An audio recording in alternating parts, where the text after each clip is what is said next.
At Bellevue, Catherine Reynolds, the billionaire CEO known for her ice-cold decisions, sat alone at her usual corner table.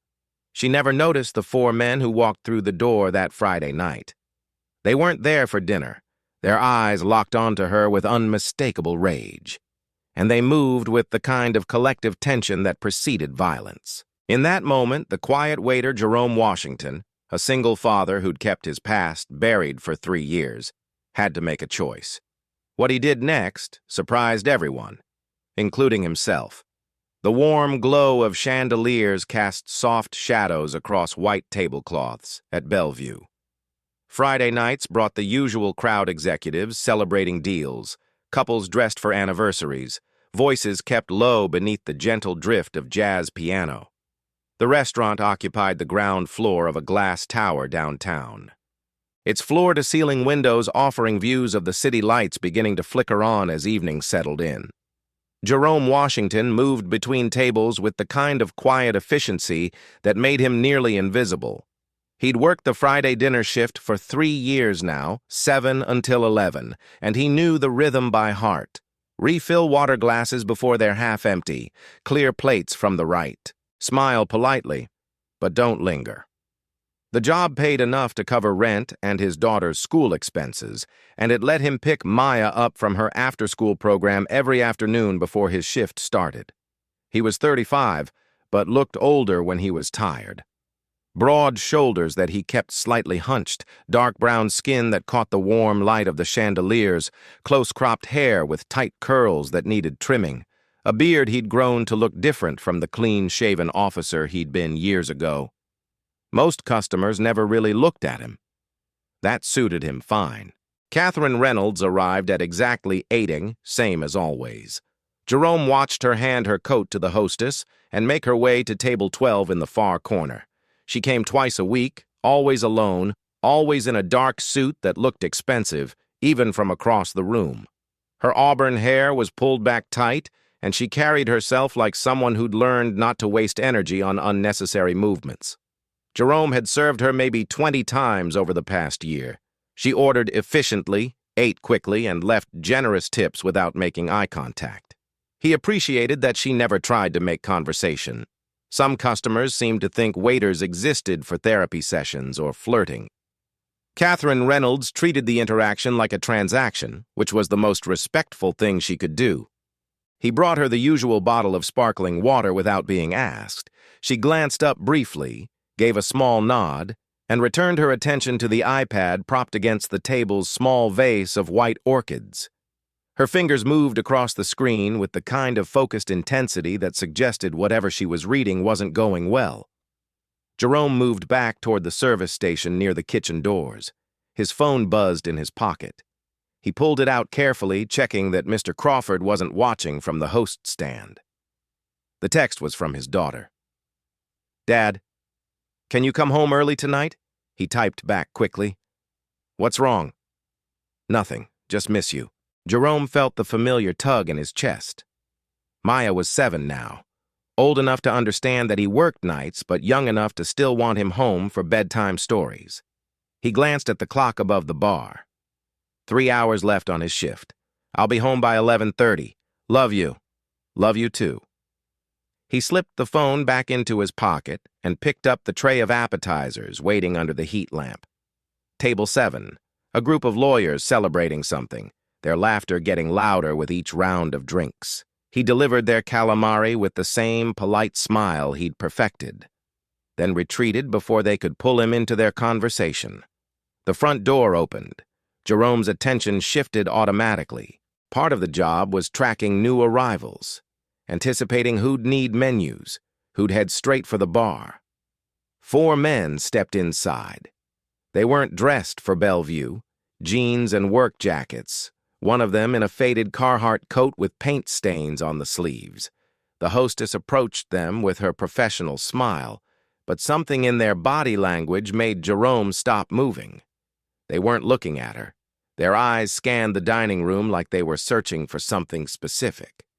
One of them, the tallest with graying hair and a hard jaw, spotted Catherine Reynolds' table, and his expression shifted into something sharp and cold. Jerome felt a familiar sensation crawl up his spine. It was the same alert he used to get on patrol, the instinct that separated routine calls from situations about to turn dangerous. He'd tried to bury that instinct when he left the police department 3 years ago, but apparently it hadn't gone anywhere. The 4 men moved past the hostess without waiting to be seated. They took a table near Catherine's, 4 chairs scraping loudly against the floor. Other diners glanced over with mild irritation. The men didn't open their menus. They just sat there. 3 of them facing Catherine's direction, voices low and tense. Jerome picked up a water pitcher and moved closer, using the excuse of refilling glasses at a nearby table.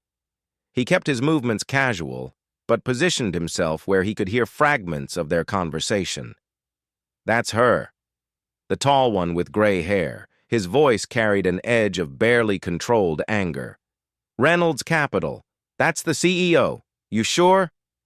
Another man, younger, with nervous energy in his hands. I memorized her face from the news. "That's Catherine Reynolds." The third man leaned forward. "So, what do we do? Just sit here?" "We let her know. We let her see what her decisions cost." Jerome's grip tightened on the water pitcher. He looked at Catherine.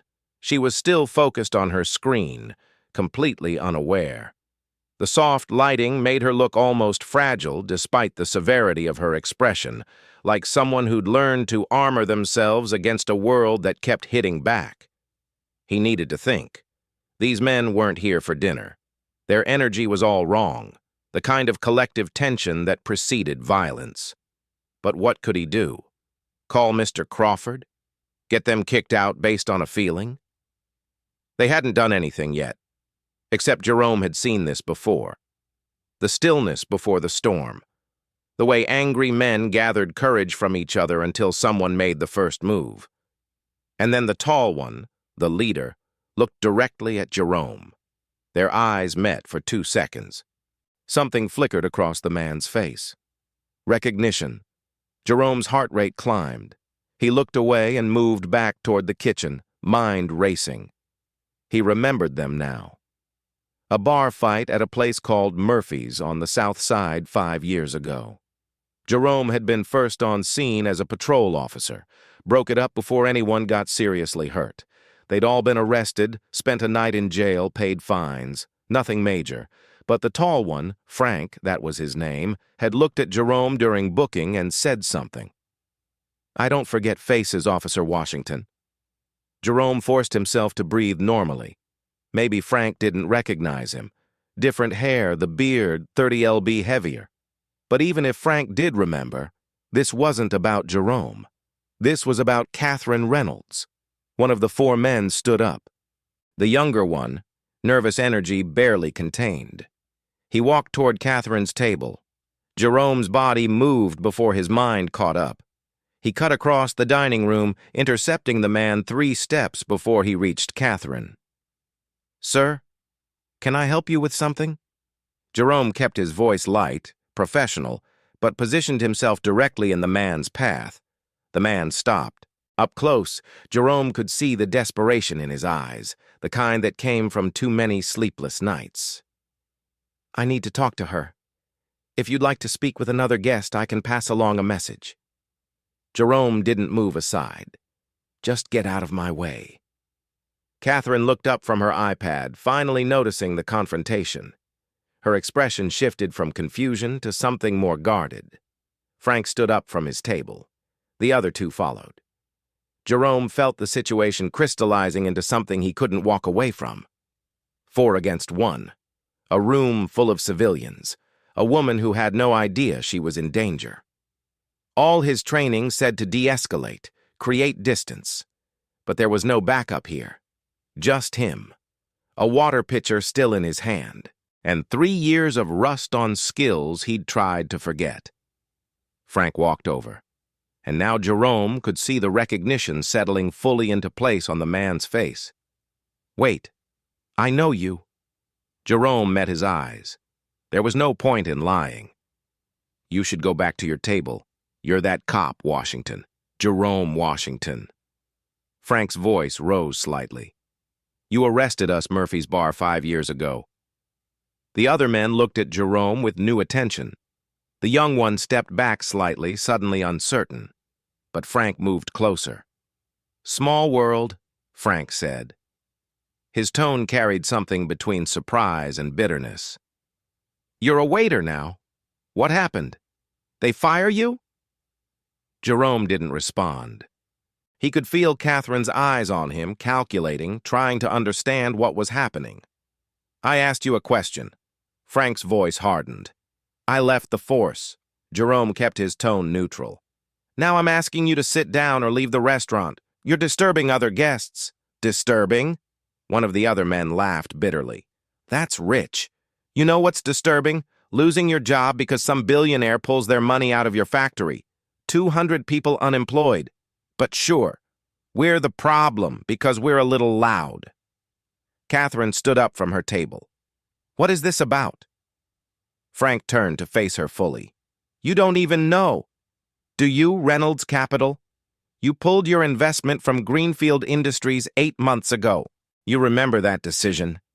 Catherine's expression remained controlled, but Jerome saw the slight tension in her shoulders.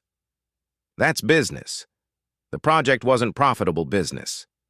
Frank's voice dripped with contempt. "You sit here in your $1,000 suit, eating meals that cost more than my weekly unemployment check, and you call it business?" The young man found his courage again. "My wife left me because I couldn't pay the mortgage. You want to call that business too?" Jerome raised his hand slightly, a calming gesture. "I understand you're angry, but this isn't the place." Frank looked at him with something like pity. "You understand? You're taking orders from people like her now. You really think you understand?" For a brief moment, Jerome wondered if Frank was right. Maybe he didn't understand. Maybe he'd taken the easy path, hiding in this job instead of facing the world that had broken him. But then, he saw Catherine's hand trembling slightly as she gripped her iPad. And he remembered why he'd walked away from police work in the first place. He was tired of watching people get hurt. Jerome's voice dropped lower, stripped of the polite server tone. It came out with the authority he'd carried for 8 years in uniform. "If you want to talk, we can do this the right way. But you need to step back from her table now." The word hung in the air between them. Something in Jerome's posture had shifted without him meaning it to shoulders squared, weight centered, hands relaxed but ready. The muscle memory of a man who knew how to handle conflict. Frank studied him for a long moment, then nodded once. "All right, Washington, let's talk." Jerome gestured toward the rear of the restaurant. "There's a patio out back. We can talk there without disturbing anyone." The dining room had gone quiet. Other guests watched with the careful stillness of people trying not to get involved. Catherine remained standing by her table, her expression unreadable. Jerome caught the eye of Jessica, another server working the floor. He tilted his head slightly toward the kitchen, their silent signal for trouble. She gave a barely perceptible nod and moved toward the back to alert the manager. The patio was technically a service area, a concrete square enclosed by brick walls where staff came to catch their breath between rushes. A few metal chairs sat scattered around a table someone had dragged out months ago. String lights hung overhead. Half of them burnt out. The cool night air carried the smell of grease from the kitchen vents. Jerome held the door open as the 4 men filed out. The young one kept glancing back at the dining room like he was already regretting this. The other 2, one built like a linebacker. The other lean with weathered hands, moved with the weary caution of men who'd learned to expect trouble. Frank was the last to step outside. He stopped in front of Jerome. "You really want to help us, or are you just protecting your rich customers?" Jerome met his gaze. "I want to stop this from getting worse." "Too late for that. It's already worse. Has been for 8 months. The door closed behind them, muffling the restaurant noise. Out here, the city sounds took over distant traffic. A siren several blocks away. The hum of air conditioning units. Jerome pulled out one of the metal chairs. "Sit if you want. I can get coffee, water, whatever you need. We don't need coffee. Frank stayed standing, arms crossed. We need that woman in there to understand what she did. The nervous young man finally spoke up. I'm Billy Mitchell. I worked at Greenfield Industries for 12 years. I was a welder. They put me on the specialty pieces, the custom orders that needed precision. I was proud of that work. Jerome could see the exhaustion carved into Billy's face, the kind that came from months of unemployment and shame. The linebacker sat down heavily. Steve Patterson. I fixed the machines when they broke. 20 years in that factory. The lean man with weathered hands remained standing. Gary Thompson. I ran the third shift. 52 people under my supervision. Jerome absorbed this information. These weren't career criminals. They were working men who'd been hollowed out by circumstance. Frank pointed at Jerome. And you? You remember arresting us? I remember. You were professional about it. Didn't rough us up. Didn't talk down to us. That's the only reason we're out here talking instead of causing a real scene. Frank's expression darkened. But don't think that means we trust you. You're still working for people like her. Gary spoke quietly. If we're sitting out here, we deserve to know who we're talking to. What happened to you? Why'd you leave the force? Jerome looked at the four of them. Part of him wanted to deflect, to keep his past buried, but another part was tired of hiding. I was with the Community Intervention Unit, he said. We handled situations where someone needed to de-escalate before violence happened. I thought I was good at it. He met their eyes. Then I got called to a domestic dispute. Husband had been drinking. Wife was scared. I talked to him. Thought I'd calmed him down. So I left. The night air felt colder. Jerome could see it all again. The small house. The woman's eyes asking him not to go. His own confidence that he'd handled it. 2 hours later, she was in the hospital with 3 broken ribs and a fractured jaw. He'd waited until I left. Jerome's hands were flat on the table. I couldn't trust my judgment after that, so I turned in my badge. The silence that followed felt like understanding. Frank finally sat down. So, you get it? What it's like to lose the thing you were good at. I get it. Billy leaned forward. My wife left me 3 months ago, took our son. Every morning I'd get up, put on work clothes, pretend I was going to a job. I'd drive to the library and fill out applications for 8 hours. Then I'd come home like I'd been at work. Steve shook his head. My daughter had to drop out of college. She works at Target now. She tells me it's fine, but I see how she looks at me like I broke a promise. Gary's weathered hands were clasped together. When Greenfield shut down, the 52 people on my shift asked me what to do next. They trusted me to have answers. He looked at Jerome. I didn't have any. Jerome felt the weight of their stories. This was what Catherine Reynolds couldn't see from her corner table. The human cost of business decisions. These men had built their identities around work that no longer existed. I understand why you're angry, Jerome said. But going after Catherine Reynolds won't fix anything. Frank's jaw tightened. So, we're supposed to just accept it? No, but there's a difference between making her listen and making her a target. You came here ready to intimidate her. That won't help, Billy stood up. We didn't threaten anyone. We just wanted her to see us. You wanted more than that, Jerome said quietly. And I get that impulse, but it won't help. The door from the restaurant opened. Catherine Reynolds stepped out onto the patio. Jerome stood immediately. Miss Reynolds, you should go back inside. She ignored him, her attention fixed on the 4 men. I overheard part of your conversation. Greenfield Industries. I remember that decision. Frank stood slowly. The other 3 did the same. Catherine's voice remained steady. We pulled our investment because the factory was losing money. That's business reality. Business reality? Billy's voice cracked. You keep using that phrase like it absolves you. I'm stating facts. Steve took a step forward. Here's a fact. 200 people lost their jobs, not because they weren't working hard enough, because you decided the numbers didn't look good enough.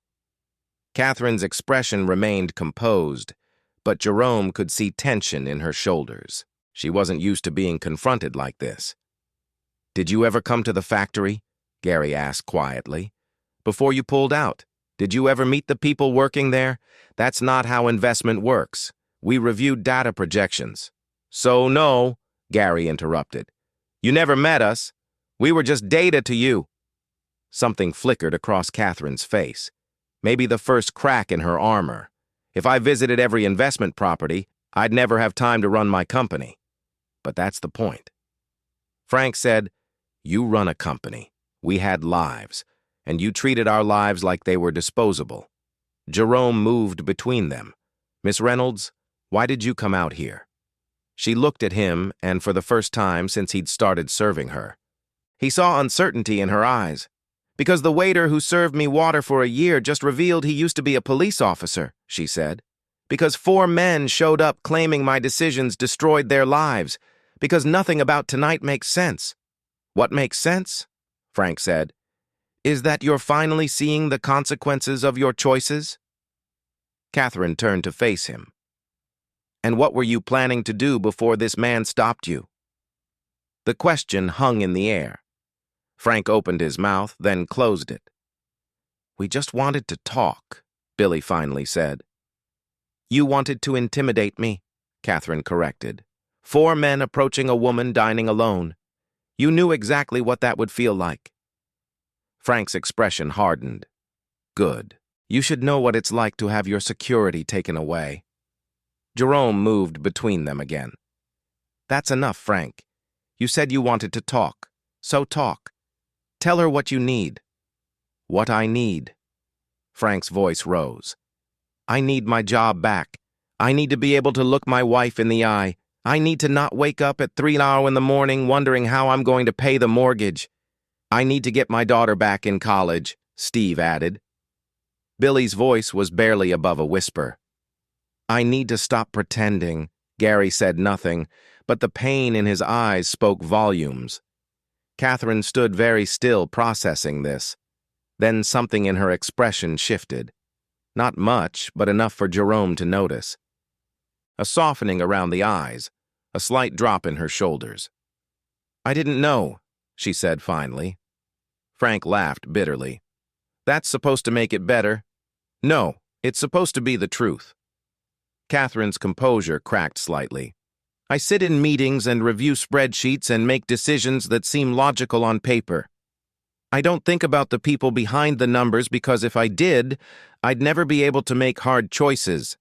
That's what I tell myself." "Anyway," she looked at Jerome. "You asked why I came out here. I spend most of my time around people who either want something from me or are afraid of me. It's lonely.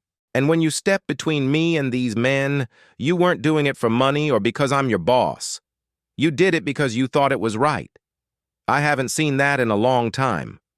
The words seemed to surprise her as much as they surprised everyone else. Before anyone could respond, the patio door opened. Mr. Crawford stepped out, his expression tight with concern. He was in his 50s, impeccably dressed, radiating the authority of someone who ran an establishment where mistakes weren't tolerated. "Jerome, what's going on here?" His eyes took in the scene. The 4 men. Catherine. The tension. Jerome felt his stomach drop. This was the moment where he'd get fired. "There was a situation," Jerome said carefully. "I brought it out here to handle it quietly. Miss Reynolds, are you all right? Should I call the police?" The word police made all 4 men tense. Even Frank's bravado faltered. Catherine looked at the 4 men, then at Jerome. When she spoke, her voice carried authority. "No police. These men and I are having a conversation." Jerome was helping facilitate it. Mr. Crawford blinked. "Miss Reynolds, I really think," I said. "No police." Her CEO voice had returned. "That's all." Mr. Crawford looked at Jerome. "You're supposed to be working the floor. We have customers waiting. Jerome stays." Catherine said, "We're not finished." Mr. Crawford's expression suggested this entire situation was giving him a migraine. "With all due respect, this is highly irregular. which I'm sure can be covered by your other staff for a few more minutes, Catherine said firmly. Mr. Crawford gave them all one more disapproving look before retreating. The door clicked shut. Jerome knew they had maybe 10 minutes before the manager returned. "We need to resolve this now," he said, looking at Frank and his companions. "You came here angry. You had every right to be.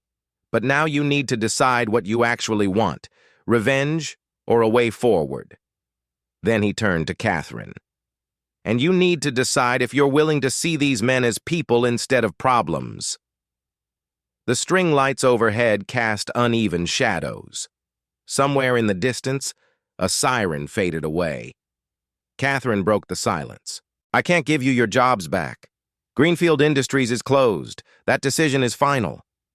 Frank's expression darkened, but she held up a hand. "But Reynolds Capital runs a workforce development program. We train people for new industries, help them transition to growing sectors. If you're willing to retrain, I can get you into the program. It covers tuition and provides a stipend during training." Billy looked skeptical. "What kind of training? Renewable energy installation, advanced manufacturing, logistics management. Depends on your background and what's available." "Why would you do that?" Steve asked. Catherine met his eyes. "Because tonight, someone reminded me that behind every business decision are human beings, and because making this offer costs me less than living with the knowledge that I could have helped and chose not to." Gary spoke quietly. "The 52 people from my shift. Can they join too?" "Yes." Frank still looked skeptical, arms crossed, but Jerome could see something shifting in his expression. Not trust exactly, but maybe the beginning of hope fighting against bitterness. "And what do you get out of this?" Frank asked. Catherine smiled without warmth. "I get to sleep at night. That's worth something." The four men exchanged looks. Jerome stayed quiet, letting them process. Finally, Billy nodded. "Okay, I'll try it." Steve followed. "Me too," Gary simply said. "Yes." All eyes turned to Frank. He stood silent for a long moment, jaw tight. Then his shoulders dropped slightly. "Fine, but I want it in writing. You'll have a formal offer by Monday," Catherine said. The tension that had filled the patio finally began to ease. It wasn't perfect resolution. Too much damage had been done for that. But it was something. A fragile agreement built on exhaustion and slim hope. Frank stepped toward Jerome and extended his hand. "You're all right, Washington." Jerome shook his hand. "I need to get back inside before my boss fires me." The four men headed toward the exit. As they filed out, Billy stopped and looked back at Catherine. "Thank you," he said. "I know you didn't have to do this." Catherine nodded once. Then they were gone. Jerome and Catherine stood alone in the patio. The sound of the restaurant filtered through the door, dishes clattering, muted conversation. The normal rhythm of a night that had been anything but normal. "You could have called the police," Catherine said. "Why didn't you?" "Because I've seen what happens when you treat desperate people like criminals. It doesn't fix anything. That's why you left the force. I left because I stopped trusting myself." Catherine studied him with open curiosity. "But tonight, you trusted yourself. You stepped in, talked them down. Those are the actions of someone who knows what they're doing or someone who got lucky. I don't think luck had much to do with it." She picked up her phone. "Jerome Washington, that's your name?" "Yes." "The waiter who's actually a crisis negotiator. Former crisis negotiator. Current waiter who's about to lose even that job. I'll talk to Mr. Crawford, make sure he understands what happened. You don't need to do that." "I know, but I'm going to anyway." She moved toward the door, then stopped. "You said you failed. That woman who got hurt. You think that makes you a failure?" Jerome didn't answer right away. "I think it means I wasn't as good as I thought I was," he said finally. "Or maybe it means you were human. Maybe the real failure would have been stopping trying altogether." She opened the door. The manager's expression had shifted from anger to something closer to understanding. Catherine caught Jerome's eye and gave a small nod before collecting her coat. She paused at the door and looked back at him one more time. There was something different in her expression now. Not quite warmth, but maybe the beginning of it. Then she was gone into the night. Mr. Crawford approached Jerome. "My office now." In the cramped office that smelled like old paperwork and espresso, Mr. Crawford gestured to the chair. Jerome sat. Miss Reynolds explained the situation. The manager said, "4 men came here to confront her. You moved them outside to prevent a scene. Is that accurate?" "Yes, sir." Mr. Crawford pulled off his glasses and rubbed his eyes. "I should fire you." "Walking away from your tables, taking aggressive men to our patio." "Any of those things would normally be grounds for termination." Jerome nodded, accepting it. "But I'm not going to." Mr. Crawford put his glasses back on. "Miss Reynolds said you potentially prevented a violent situation. She also said if I fired you, she'd stop coming here and she's one of our best customers." The words landed uncomfortably. Jerome didn't want to keep his job because of economic leverage. "I appreciate that," Jerome said carefully. "But if you need to let me go, I understand. I've been running restaurants for 30 years. I know the difference between someone causing problems and someone solving them." Mr. Crawford leaned forward. "Miss Reynolds mentioned you used to be a police officer, community intervention unit, and you left that to wait tables."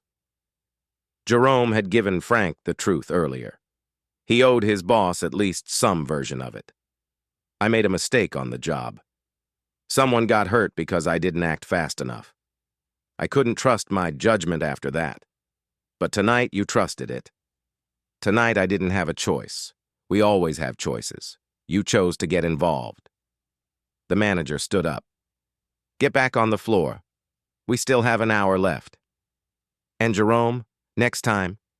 And I hope there is no next time you come get me first." "Understood." "Understood." Jerome left feeling oddly lighter. He cleared Catherine's table, noting her half-finished meal and generous tip left in cash. The rest of the shift passed in familiar rhythm, wiping tables, refilling salt shakers, counting tips while Jessica complained about a table that had stayed too long. By 11:15, his feet ached, but his mind felt clearer than it had in months. Walking to his car through the parking garage, Jerome checked his phone. A photo from Maya, a stick figure drawing with "I love you, Dad" written in crayon, and another text from an unknown number. "This is Catherine Reynolds. Mr. Crawford gave me your contact. I'd like to speak with you when you have time. No pressure, but I have a proposition that might interest you." Jerome stared at the message. Part of him wanted to ignore it, keep his life simple, but another part was curious. He texted back, "I'm free tomorrow afternoon if that works." The response came immediately. 2. I'll send you the address. Jerome drove home through empty streets, his mind still replaying the night's events. When he unlocked his apartment door, Mrs. Williams from across the hall was asleep on his couch with a cooking show playing softly on the television. She was in her 60s, a retired teacher who'd been watching Maya for 3 years, ever since Jerome's mother passed and left him without family nearby. She'd become like a grandmother to Maya, the kind of village it took to raise a child when you were doing it alone. Jerome gently touched her shoulder. She woke immediately, alert despite the late hour. "How was Maya?" Jerome asked. "Perfect, as always." She did her homework. We had dinner. She was in bed by 8:30. Mrs. Williams gathered her things. "How was your night?" Jerome thought about the question. Complicated? But okay, complicated can be good sometimes. Means things are changing. After she left, Jerome looked in on Maya. She was asleep in her small bedroom, surrounded by stuffed animals and books. Her dark curly hair, so much like her mother's had been, spread across the pillow. One hand curled near her face. She looked peaceful in a way that made his chest ache. He pulled the blanket up slightly and kissed her forehead. She stirred but didn't wake. In his own room, Jerome sat on the edge of his bed. For 3 years, he'd convinced himself that stepping back was the right choice, that avoiding situations where his judgment mattered was safer for everyone. But tonight had reminded him of something he'd forgotten. Sometimes doing nothing was more dangerous than doing something. He lay down, but sleep didn't come easily. His mind kept returning to Catherine's text. What kind of proposition would a CEO have for a waiter? The next morning, Jerome made pancakes while Maya told him about the drawing she'd made. A family of 3 with a son and a house and flowers everywhere. She didn't mention that the family only had 2 people in real life, just her and him. She always drew 3. "Can we go to the park?" Maya asked after lunch. "I have a meeting first. A meeting on Saturday. Someone wants to talk to me about something. It won't take long." They spent the morning together, easy and comfortable. But as 1:30 approached, Jerome felt his anxiety building. He left Maya with Mrs. Williams and drove downtown. The address Catherine sent led to an office building, glass and steel rising 20 floors. Reynolds Capital occupied the entire 15th floor. Jerome gave his name to the receptionist and was directed to wait in a sitting area with leather chairs and abstract art that probably cost more than his car. He was the only black face in the lobby, something he'd stopped noticing years ago but never quite stopped feeling. Catherine appeared 10 minutes later, dressed more casually than at the restaurant, but still projecting authority. Dark jeans, a gray sweater, hair down around her shoulders. She looked younger this way, less like a CEO and more like a person. "Thank you for coming," she said, shaking his hand. "My office is this way." He followed her through a maze of cubicles and glass-walled conference rooms. Her office sat in the corner with windows overlooking the city. The desk was clean except for a laptop and a single photo frame. Jerome could just make out what looked like a family photo, though he couldn't see the details. Catherine gestured to a chair across from her desk, but then moved to sit beside him rather than behind it, creating equality rather than hierarchy. "I've been thinking about last night," Catherine said, "about how you handled that situation. How you saw 4 angry men and didn't just see a threat. You saw people who were hurting. That's what I was trained to do. Most people don't have that training, and even fewer would choose to use it for minimum wage." She leaned forward slightly. "I want to offer you a job." Jerome had expected this, but hearing it still felt surreal. "I have a job. You have a job that underutilizes your abilities. I'm offering you a position as Community Relations Manager for Reynolds Capital. Your role would be to interface between our investments and the communities they affect, to be the person who sees the human impact of our business decisions before those decisions get made." Jerome felt his pulse quicken. "I'm not qualified for that. I don't have a business degree. I don't know anything about corporate structure. You're qualified because you know how to listen. You know how to de-escalate. You know how to see people instead of problems." Catherine pulled out a folder from her desk drawer. "This is the position, description, and compensation package. Take it home. Think about it. No pressure." Jerome opened the folder. The salary made his stomach drop. It was more than triple what he made at the restaurant, enough to move to a better apartment, to save for Maya's college, to stop worrying about every unexpected expense. But the number also terrified him. This wasn't just a job change. This was stepping back into a world where his decisions mattered, where he could fail again. "Why me?" he asked. "You could hire someone with actual experience. Because last night, when 4 men showed up ready to cause harm, you didn't call security or hide. You stepped forward and talked to them like human beings. That's not something you can teach. That's character." Jerome closed the folder, his mind racing. "Can I ask you something? Last night on the patio, when you offered those men the training program, was that something you'd been planning, or did you make that up?" Catherine smiled slightly. "Both. The program exists. We've had it for 2 years, but I'd never once thought about offering it to the people from Greenfield Industries until that moment. You made me see them differently. And that's what you want me to do? Make you see people differently? I want you to make sure we don't create more people like Frank Holloway and Billy Mitchell. People who feel invisible and desperate because we couldn't be bothered to consider them. It was compelling. More than compelling, it was everything Jerome had thought he'd lost when he left the police force. A chance to help people, to use his skills for something meaningful. But what if he failed again? What if his judgment was still broken? Catherine seemed to read his hesitation. I know you're scared. Last night you told those men about the woman who got hurt. That failure has been defining you. It should define me. I made a mistake with real consequences, and you learned from it. That makes you exactly the kind of person I need, someone who understands that decisions have weight. She stood up. Take the weekend, think about it. Call me Monday with your answer. Jerome stood as well, folder in hand. What if I say no? Then I'll respect your decision and keep coming to Bellevue twice a week. He picked her up and spun her around. She was getting too big for it now, almost too heavy to lift. But she still giggled the same way. I had a meeting, Jerome said, setting her down. How's your Saturday? Good. Mrs. Williams made me pancakes again. Can we go to the park now? Absolutely. They spent the afternoon at the playground 3 blocks away.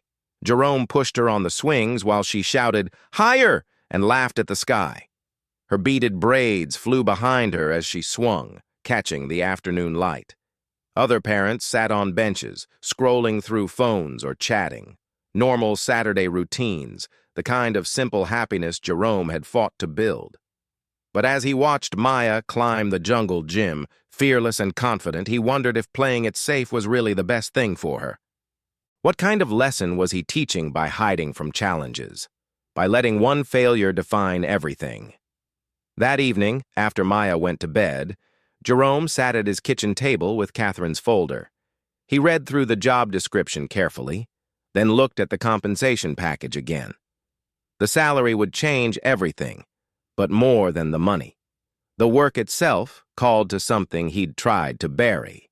He thought about Frank and Billy and Steve and Gary, 4 men who'd come looking for revenge and left with hope. That transformation hadn't happened because of money or programs. It had happened because someone took the time to listen. What if he could do that as a job? What if he could be the person who stood between business decisions and human consequences? Jerome thought about what Catherine had said. Maybe the real failure would have been stopping trying altogether. For 3 years, he'd let one mistake define him. He'd convinced himself that stepping back was noble, that avoiding responsibility was safe. But maybe the real failure was letting that mistake stop him from trying again. He pulled out his phone and looked at Maya's drawing from yesterday, the stick figure family of 3. She always drew 3, even though it was just the 2 of them. Maybe she knew something he'd forgotten. That families could grow, that life could expand beyond the walls you built around yourself. Jerome typed a message to Catherine. I don't need the weekend. My answer is yes. He hit send before he could change his mind. The response came 5 minutes later. Welcome to Reynolds Capital. We'll discuss details Monday. And Jerome, thank you. Jerome set the phone down and looked around his small apartment. The furniture was secondhand. The walls needed painting. The refrigerator made strange noises, but it was safe. It was stable. It was the life he'd built by playing it safe. Starting Monday, that would change. He'd be walking back into a world where his decisions mattered, where his judgment would be tested, where he could fail again. But he'd also be walking towards something he'd lost 3 years ago, the feeling that his life had purpose beyond just surviving. The city lights glowed through his window. Somewhere out there, people were struggling with problems he couldn't see yet. But soon, he'd be in a position to help them, to make sure their voices were heard before they reached the point of desperation. In her bedroom, Maya stirred and called out softly. Jerome went to her, tucked the blanket around her, whispered that he was there.